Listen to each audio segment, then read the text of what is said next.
வணக்கம் my neighbours, நீங்கள் யாவரும் நலமாக இருப்பீர்கள் என்று நான் நம்புகிறேன். இன்றைய வீடியோ பகுதியில் அமெரிக்காவில் வாழ்பவர்கள் மற்றும் அமெரிக்கர்கள் அவர்கள் வெளிநாட்டிற்கு பயணம் மேற்கொள்ளும் பொழுது தங்களுடைய பயணத்தை எளிமையாக்க விரும்புகிறார்கள்.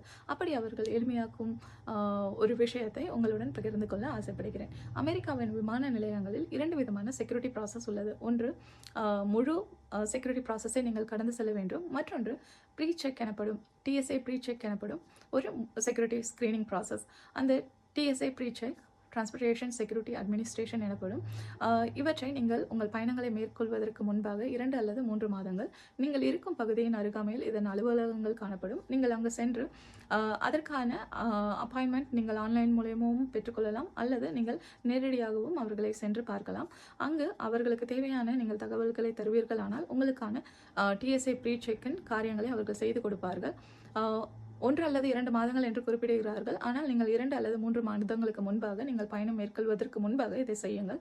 அப்படி செய்வதன் மூலம் உங்களுக்கு ஒரு TSA நம்பர் ஆனது கிடைக்கப்படும். அவை 5 வருடங்கள் நீங்கள் பயன்படுத்திக் கொள்ளலாம்.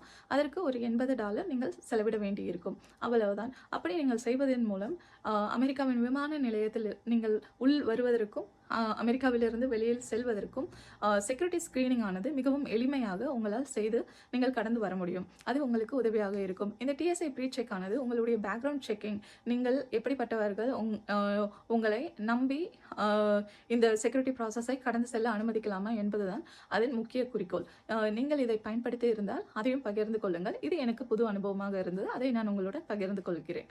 உங்கள் நாள் இனிய நாளாக அமையட்டும். அன்புடன் மரினா. நன்றி. தேங்க்யூ. பாய்.